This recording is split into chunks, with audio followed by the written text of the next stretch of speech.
Hi, everybody. This is Karen Anderson here with Aortic. It is our weekend review. We do this every week.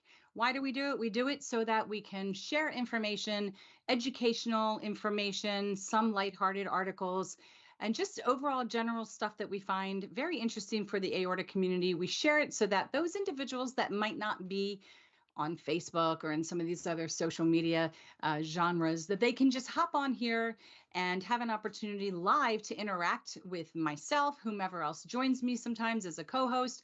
And let's just banter. Let's share our opinions about these articles, our firsthand experiences, our best practices. So I'm going to ask everybody that might be watching this live or in Memorex to click like, click subscribe, and when we're done, click share. That's what's most important here. And we are going to give away a gift card. Today, we're going to give away a $25 gift card to a random person out of whomever decides to jump on and join me and banter with me a little bit about these articles. Sometimes it's fun just to run the show and hear my own voice, but I really prefer it when I have people that join me and I have an opportunity to learn a little bit from you. So we're going to get right in here. And let's start off with last week on Monday. And actually, Monday was the beginning of Invisible Disabilities Week. And this is, it's important because this is what we have. Nobody would know we had our chest cut open. Nobody would know that we may have an aneurysm in our chest. Nobody would know looking at us that we have a bicuspid valve or we have a Dacron sleeve. Nobody's going to know. They would never know looking at us. And some people are able to manage their life really well. They're running in marathons. They're able to hold a job.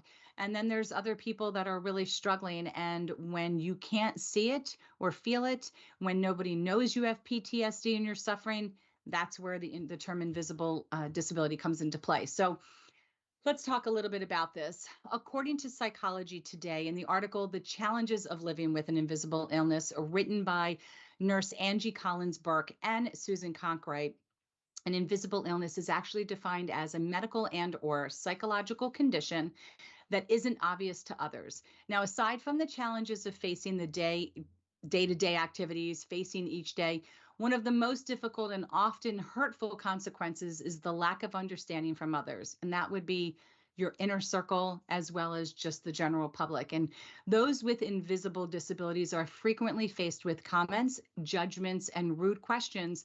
And some people actually go so far to perceive those of us with an invisible disability as being lazy. The reality is that all of us are trying to deal with a condition or conditions that leave us feeling drained mentally and physically. So we have to ask the question, how many of you have also been confronted with the comment, but you don't look sick. You look great. How can this be wrong? You look fine. It actually can be quite unnerving to have a physical condition that no one can see because it ultimately leads to unacceptable judgments from others. Comments like, so how come you can't go out today, but you did yesterday? Why do I feel like I want to say that in a really thick New York accent? I digress. But how come you can't go out today, but you could go out yesterday? And sometimes that leads us to start thinking, well, wait a minute, maybe there is something wrong with the fact that I could participate in living life yesterday and today I can't. And then we might start to doubt ourselves and our gut instinct and then end up pushing ourselves way too far. So there's a variety of consequences that come from silly, slightly unacceptable questions from people about our level of participation in life. So if you want to learn more about this, you would click on the link, but let's take a look at some of the things that were talked about in the article. So if you want a coping strategy for how to handle when people say the darndest things, like you're parking in a handicap spot and you don't have it on your license plate, but you have it on a tag and you haven't hung it yet, and they want to start with you about why you're parking in a handicap spot. That's unnerving. Or they see somebody walk into a Target and then you go over for one of the electric, like the scooters, shopping carts, the electric shopping carts. And I'm sure people have been shot a look, but they don't realize the level of exhaustion that you might be feeling. How can we cope with this? And so here are some of the strategies, but you have to let go of expectations of others, expectations of yourself and how you're managing all of this.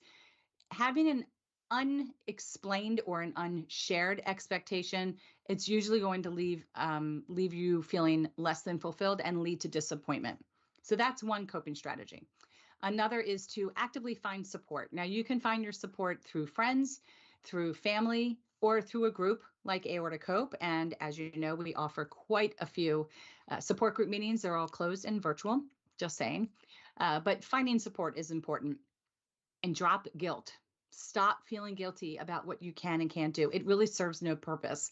It's not going to change the other person's perspective, and it certainly isn't going to change your perspective about yourself. One of the things my husband has always said to me, even before I had my dissection, when I was living actively with Crohn's disease, he would say, I don't need 100% every day. If all you have to give is 20% of yourself, just give 100% effort to just the 20%. Just be fully present in whatever it is you have to give, no matter what that amount is. And it's not up for me to have to share with him. Just always remember, basically it comes down to try your best with whatever you can do, and you should feel no guilt or shame in that.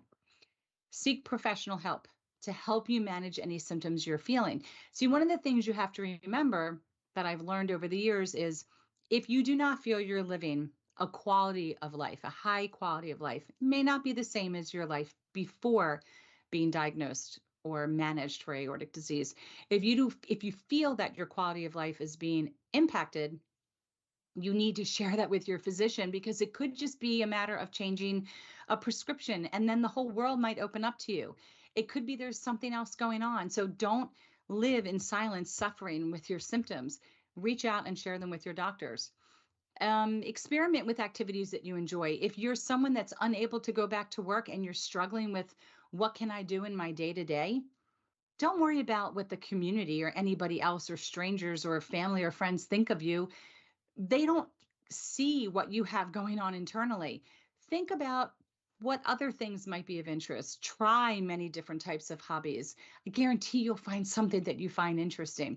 And if nothing else, you'll just have a lot of crafts laying around the house, right? And maybe you can donate them and that'll make you feel good. Realize you cannot control anyone. You can't control their thoughts. You can't control their feelings. Can't control what they say. Don't allow anybody else's negativity, their sometimes stupidity, really, and their ignorance in how they come across or what they say to bring you down. It's of no real impact to your life at the end of the day. You just do you. That's what you need to worry about. And that leads into pick your battles. Evaluate whether it's worth your energy to have that conversation with someone who's giving you a stare down because you parked in a handicapped spot, whatever the case may be. Or someone says to you, oh, so I thought that you were too sick to go out and yet you're doing, it's not worth your energy. It's not. And always be kind to yourself. Give yourself the grace and the room to just accept that this is your new norm for that day. It doesn't mean it's your new norm always. It just means that for right now, like this is just how it is. This is just how it's going to be. So give yourself the gift of being kind to yourself and spread awareness. This is a key time when you're feeling these feelings and judgments and silly questions. This is the time. Share it. Share it on our Aortic Hope private forum. If you're the caregiver, share it in the caregivers forum, share it on other forums, jump on here with me and share it. Fill out our survivor form and be featured and shared in your story, because you might have an opportunity, a real solid opportunity to share with others what it's like to live your life with an invisible illness, an invisible disability. And maybe the goal is you might open their eyes and you might be able to help them to learn how to be kinder and less judgmental. I mean, we can only hope that that would happen. And again, at the end of the day, it's not your burden to hold on to. You can only try, because you can only control yourself. So I really hope you haven't experienced it, but I'm pretty confident at some point you may experience it, especially if you're having that off day and it's not a great day. And you know what? If you experience it, it's okay. It's okay. Just let it roll. Let it roll. And that was our Motivation Monday. And I hope you found that a little motivational. Hope. And so we're going to move on to Topic Tuesday after I have a sip of something to drink. Okay. So Topic Tuesday, I think you can clearly see by this picture what it was about. This is This is really interesting because one of the complaints that we often hear within the community is that there's a lot of chest discomfort after surgery. And this chest discomfort, which really can range anywhere from your intestinal stomach area all the way up into your chest and into your shoulder blades. Uh, this is common after somebody has surgery, and it can be abdominal surgery, like your appendix come out, your gallbladder, anytime that they need to add some gas or air into your chest cavity. When they close you up, where do you think that gas or air goes? It's going to be some that's going to be inside your chest cavity.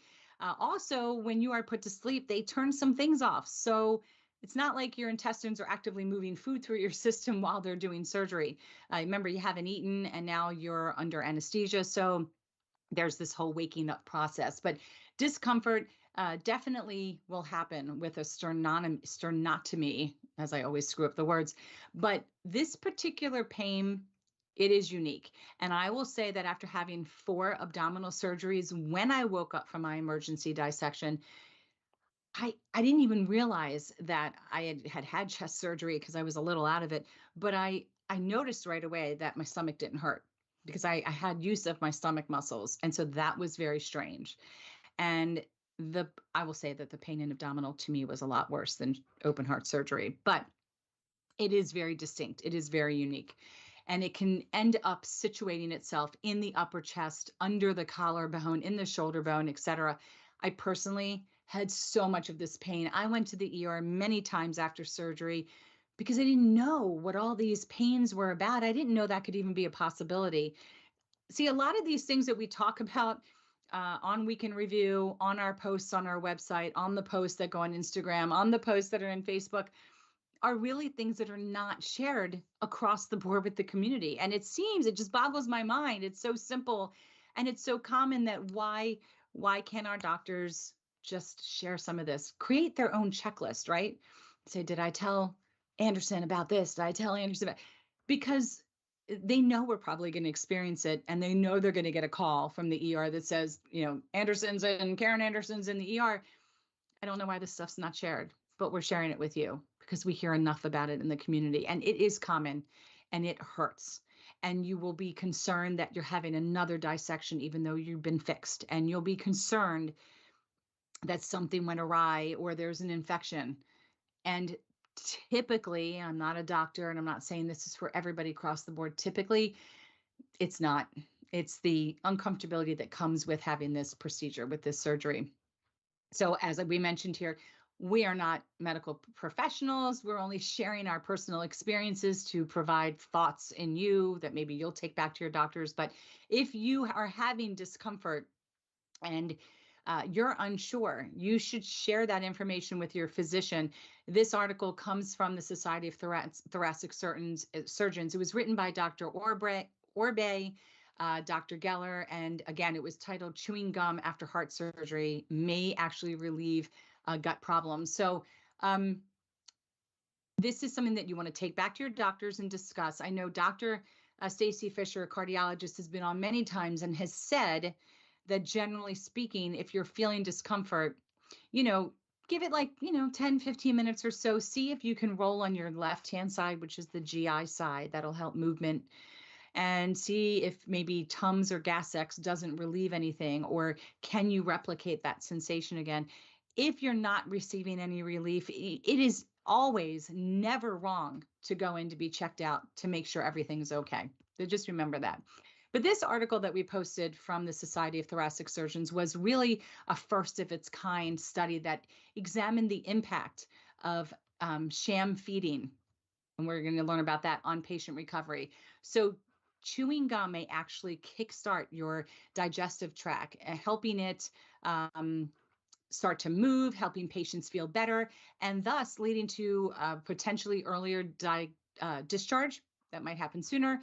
And it would happen sooner than those who don't usually use this generally safe and simple intervention.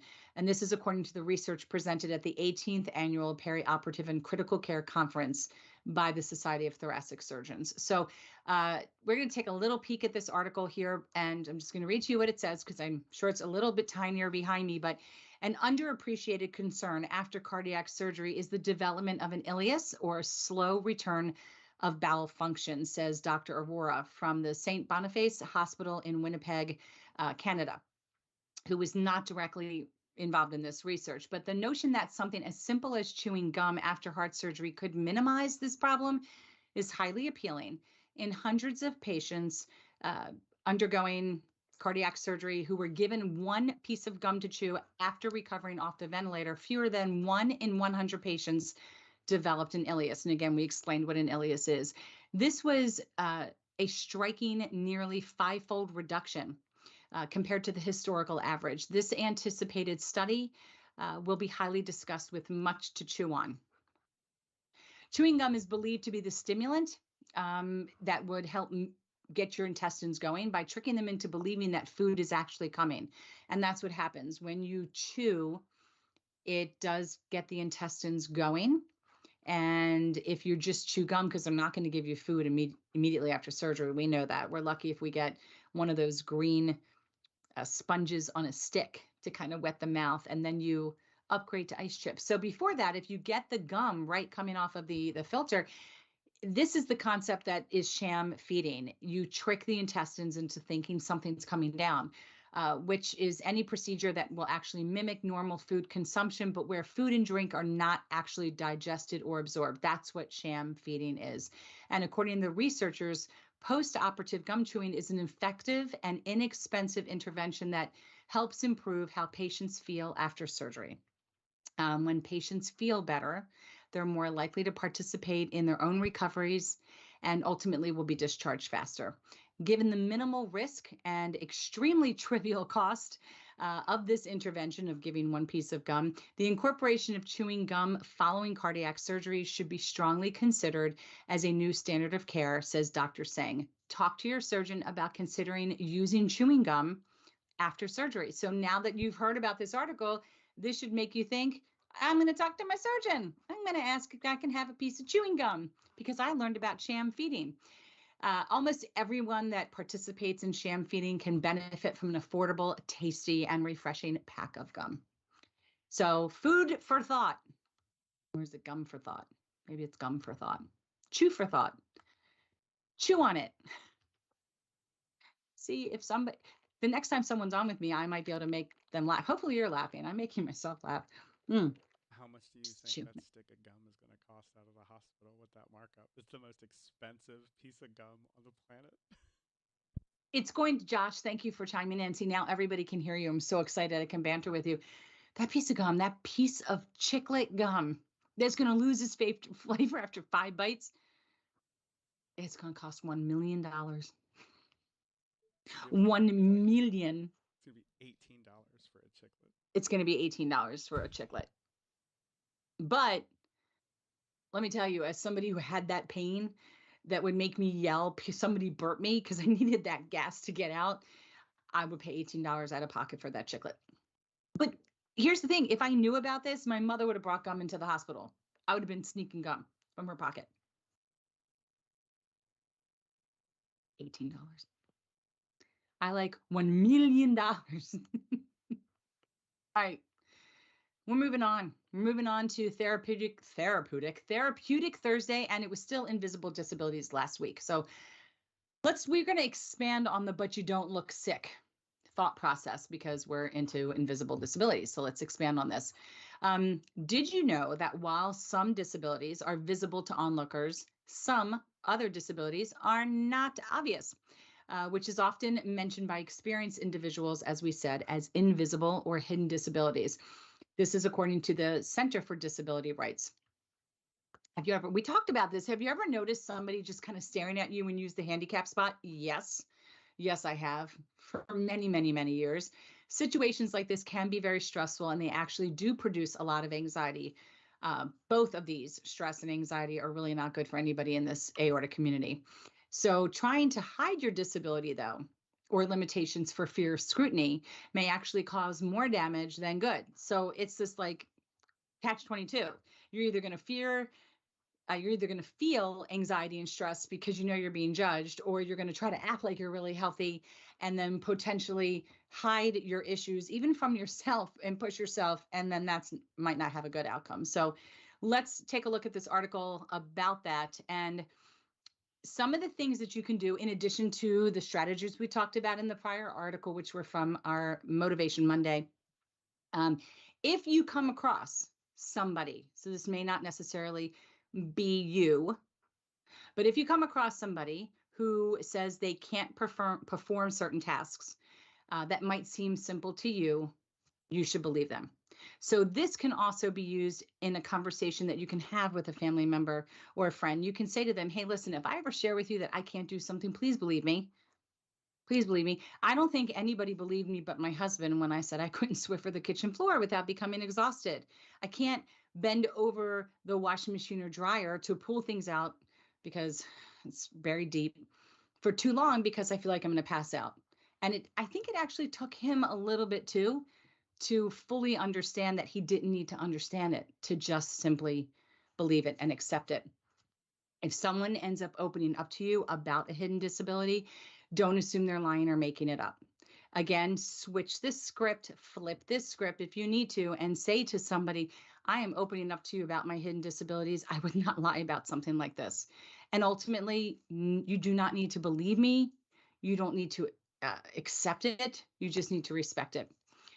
If you see an able-bodied individual pre-boarding, oh God, this happens all the time to me, on a plane without paying for an upgrade or whatever, or being rolled down the ramp in a wheelchair, you have to acknowledge that that person might have a disability and that they're following whatever policies in place with the airline.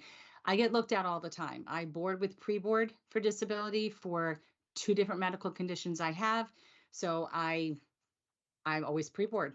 Even if I'm not on Southwest and I'm on another carrier with a predetermined reserved seat, I pre-board, and there are specific reasons why I do this. There's specific reasons why I can't wait for everybody in line, and then I can't risk having my carry-ons not above my seat. I can't have them be far away if I'm boarding at the end of the plane. So don't take that for granted for yourself or for other people, and don't care who looks at you. This is your right to make sure that you're as medically protected and taken care of as possible. If the person you're talking to doesn't appear to understand your questions or your commands, be patient. This could be for you too. If someone doesn't understand what you're saying, or if you're not understanding commands that someone else is saying, you may have to ask somebody, can you go slower? Can you rephrase that? It also works really well with imago therapy. I learned if you say to somebody, so what you're saying is, and repeat back to someone what they've said to you. In the aortic community, we tend to suffer from pump head. We've talked about this many times, especially if you're new into recovery, and you may have a lag time in hearing what someone else says. You also may not be able to come up with certain words like you used to on command. So when you're listening, you may want to just say to somebody, so let me make sure I understand what you just said, and repeat it back to them. And you may find you were inaccurate, or you may find you were correct. You also can say to somebody, I need a second, I can't find the word. And you can tell people why, and take your time, because sometimes when you become more overwhelmed, the anxiety makes finding words a little bit more challenging. This is a big one too. If a person you're encountering is autistic, don't assume that that person doesn't like you. If they're not looking at you, direct eye contact is not only an issue for people who have autism, but it is an issue for people in our community who are fresh out of recovery from surgery. Sometimes maintaining eye contact and maintaining focus and patience is a problem with all of our medications, and sometimes with people that have PTSD. So if you are on the receiving end or you are on the giving end of this, you just need to explain yourself and have a lot more patience and understanding. You may come across, this is a big one I never even thought about. You may come across somebody in your life that has epilepsy that wants you to not use the flash on your camera while you're taking pictures and selfies and whatever. And I guarantee you not enough people think about this.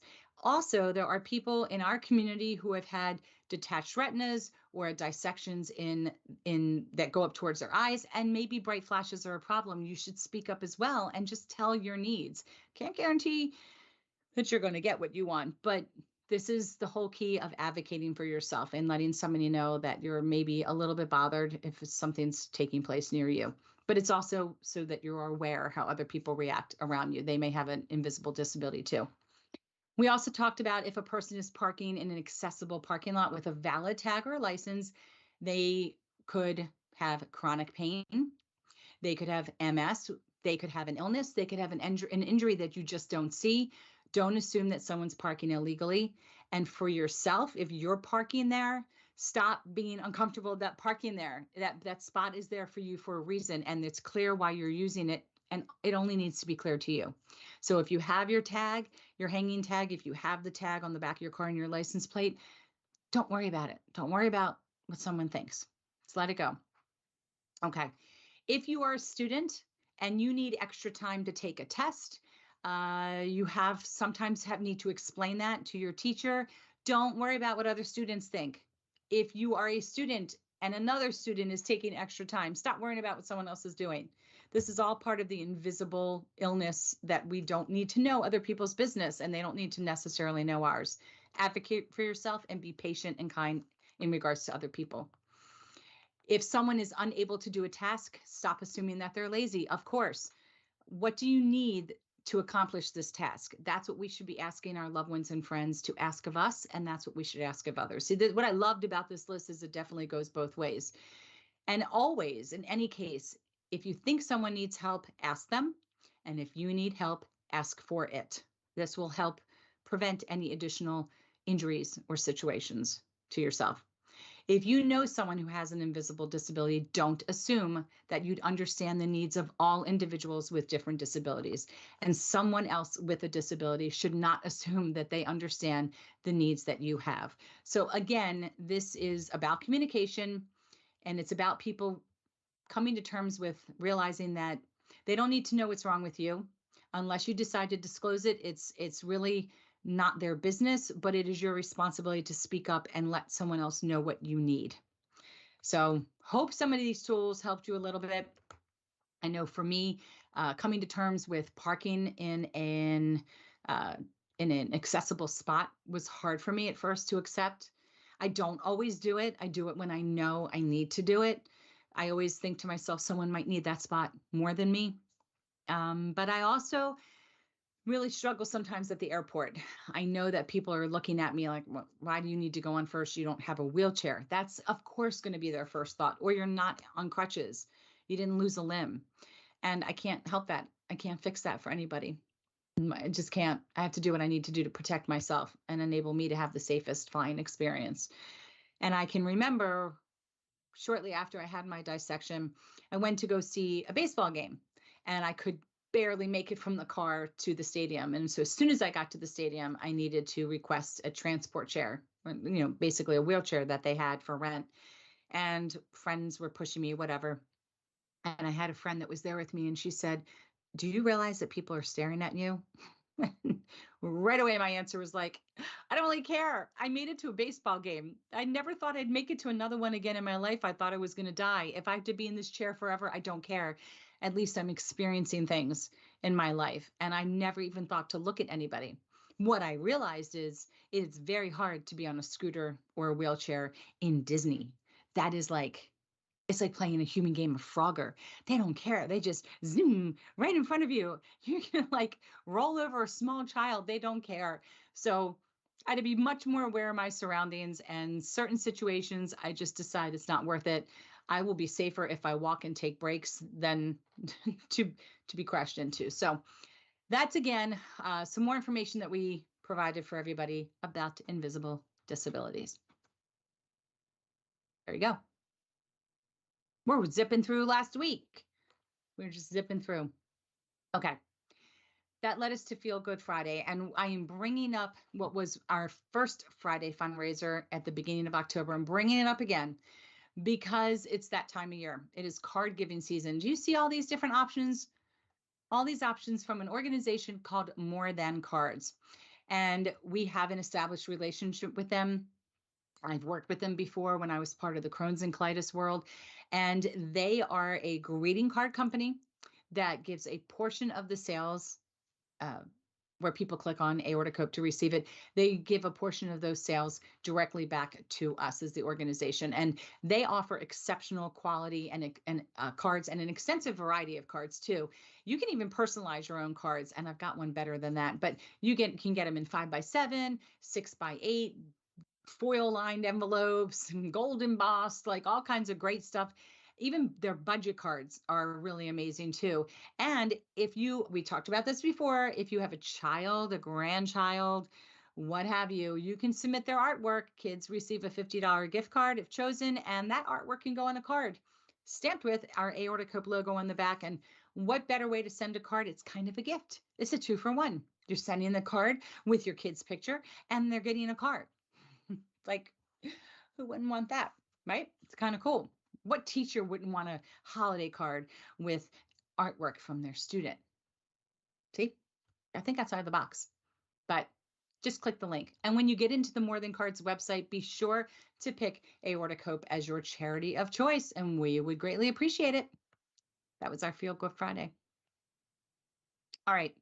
This leaves us to Survivor Series Saturday. This is just our general post reminding you that the community wants to hear from you. On certain Saturdays during the month, we are here to bring to you, I just lost my Survivor Series Saturday. Where did we go? We are here to bring to you stories of survival from people in the community. How did I lose that? That's so bizarre. Let's get back to where we were. I'm almost there. Here we are. And you can participate in 3 different ways. You can submit your story to be featured as a survivor in a blog written format. We ask that regardless of the way that you present your story, you include a picture, preferably non-medical, so not like with tubes and everything in you, but present your picture and your story written format. Or you can do it pre-recorded, it's even better because then the community has a face, moving face, voice with a name, with a story. And the best for the strongest and the bravest is to go live like we are now on YouTube and tell your story and interact with community members, answer questions. I think you're going to love it. And I think you're going to be the shining star in someone else's life. And what we really also want to know about is the symptoms you experience and the process of your diagnosis. And more than likely, we'll be sharing your story not only on our website, on Facebook, on Instagram. We're also going to be sharing it on another organization, Think Aorta US. Now, they are the reactive organization. They're the organization that's here to change the mindset of first responders and physicians by basically increasing the time for diagnosis, reducing it actually, and increasing the chances of survival by thinking aorta. So what better way than to share your story and to share how your story unfolded and then what the outcome was. And if you're interested, you just need to click the link, complete the form, and someone will be in touch with you to capture your story, and we'll let you know when your story is going to be featured. And that leads us to our Sunday. And it was Smile Amazon Sunday. And you know what? Holiday shopping's right around the corner. And if you plan on making a purchase at Amazon, do it with Smile Amazon instead. And you can do that even with Prime. But when you shop through Smile, you can assign a charity of choice. Of course, we would love it if it was Aortic Hope. And Amazon actually gives back to the charity on the approved purchases 0.5%. They give us money. And at the end of the year, because there's a lot of hardy shoppers out there, this money pays for a few of our initiatives or postage. It definitely contributes and allows us to continue the things that we're doing in the community for all of you. Look, there's no extra fees. There's no cost for you. We would be honored if you chose us to be your charity of choice. And let's be real, right now, you're all shopping for yourselves and you're waiting for Prime deals and you're waiting for all kinds of deals to come out. You're shopping for yourself. And then all of a sudden, you're going to be like, oh my gosh, I got to start shopping for the holidays because Hanukkah's like on December 17th. Christmas is a week later. And then you're going to start shopping like a bunch of banshees. And I know there are good shoppers out there because we see it in the rewards we receive from Amazon Smile. So consider jumping on there and doing your shopping and choosing Aortic Hope as your charity of choice. And I thank you ahead of time. All right, let's talk about some of our events that we have coming up in the rest of the month of October. We have our support group meeting, which is open to patients and survivors. It happens always on the last Wednesday of the month at 7 p.m. Eastern Standard Time. You need to register one time only, and then always you will receive an email of when our future events are happening. You'll receive an email with the link to join as well right before the event starts. And this week we have Dr. Kristen Watson, who is joining us on Wednesday, October 26th. She is a doctor of pharmacy, and she does an amazing presentation. So she will be talking everything pharmacy, everything prescription about the aortic community. So all the different classification of drugs like diuretics, beta blockers, ACE inhibitors, calcium channel blockers, blah, blah, blah, blah, blah. They're all going to be discussed, all of their potential side effects, drug interactions, why you're taking them, because there's a lot of people that don't like to take medications. But I think sometimes if you understood the mechanics and the science behind these medications, I think sometimes it's easier to digest. Well, I am just making joke after joke today, and it's not even on purpose or intentional. But it does make it easier to digest, I think, with some knowledge. And then what you can learn is, oh, okay, this beta blocker, that's probably what's making me foggy minded. That's probably what's making me gain weight. I'm going to talk to my doctor and let them know, hey, this is what I'm experiencing. Can we negotiate making some changes? When you see how many prescriptions actually exist for this community, you will realize that there's a variety of choices out there for you, potentially a variety of choices. So you have to communicate with your doctor or they won't know you're experiencing an issue. Join this Wednesday's group and have an opportunity to ask questions of Dr. Watson. And she is lovely and will be more than happy to assist you. And she is not going to make recommendations for you. She will simply give you a suggestion, give you information so that you can have that conversation with your physician and always follow your physician's directions as far as what medications you should take. And then following right behind it this Thursday on the 27th at 7 p.m., we have our Halloween bingo night. Anybody who wears a costume related to Halloween in any way, shape, or form, a mask, a costume. I was going to grab my mask. It's usually right here and handy, but it's not. You're going to be entered to win a $30 gift certificate to our shop. That's just for showing up. That's just for showing up with a mask or something Halloween related. This is free. This is one of our events that we like to do that takes your mind off of aortic disease and gives you a chance to interact with other community members, caregivers. Anybody can join. Tell your neighbor. It doesn't matter. This is going to be held in a Teams platform. So we suggest you download Teams. And once we receive your registration form, you will receive an email with your bingo card to print off. Now, a couple things to keep in mind. If you've played before, you always have to re-register. It's the only way we know to send you a card. How are we going to know you're going to play unless you re-register? So just register. It's simple. It's free. You'll get your email with your bingo card. Now, it's the only card you're going to get. And we're playing 10 games. So print it off or have it big on your iPad, as long as it doesn't have a problem every time you mark the number off. Use Skittles, use M&Ms, use pennies, whatever you want to use, and mark your card off. And then we're going to clear it once we've confirmed who the winner is.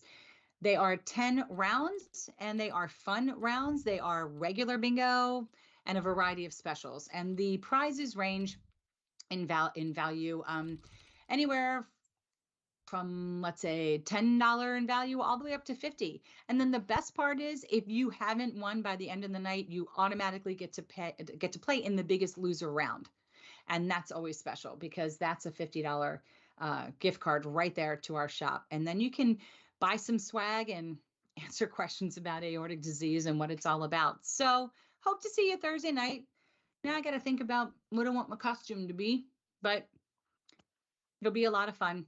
It always is a lot of fun. There's a lot of laughter and good times to be had. So that's what's happening for the rest of this present week right now at Aortic Hope. And we are back same time, same place next Monday. Josh, do we have any Right. takers to join us? Karen Heichel says bingo. And I asked if she already signed up. She said yes. She's already signed up. She loves bingo. All right. Did we have any other people that joined No, us? she's the instant winner at this point. Karen Heichel is our instant winner. See, I tell everybody, you got to just at least join in the beginning to find out if we're going to do a contest, because we just never know. And we did one today. Karen, you get a gift certificate to our store. Shoot us an email at info@aortichope.org so we can work all of these arrangements out with you behind the scenes. And yeah, I can't wait to see you at bingo then on Thursday night this week. Josh. She says, oh my. Now you got me thinking about $18 gum. You brought it up. I know. You know how much a Band-Aid is? I don't ask for anything. I don't even like touching their pretend toothpaste or deodorant in a hospital because I think if I touch it, they're going to charge me because I used it. Right. It's not like a hotel. You just can't take that stuff home with you because they'll be charge. Though I do steal graham crackers. I do love hospital graham crackers. I don't like them at home, but I like taking them. And even when I had a family member in the hospital recently, and they would say, "What would you like to eat? Do you want any snacks?" I would say she would like some pudding. She wasn't eating. I was eating it. Pudding in the hospital is better than pudding at home. I'm just saying. Very My strange. thoughts. Sticking with it.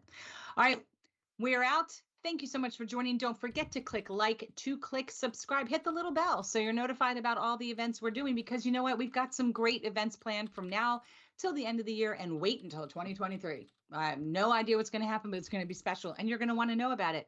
You're going to want to know when we go live. And leave a comment, interact with us, and share it, because that's how we're able to help others receive the same hope, support, and awareness that you do. Thank you so much. We'll see you next Monday at 3 p.m. Eastern. Bye-bye.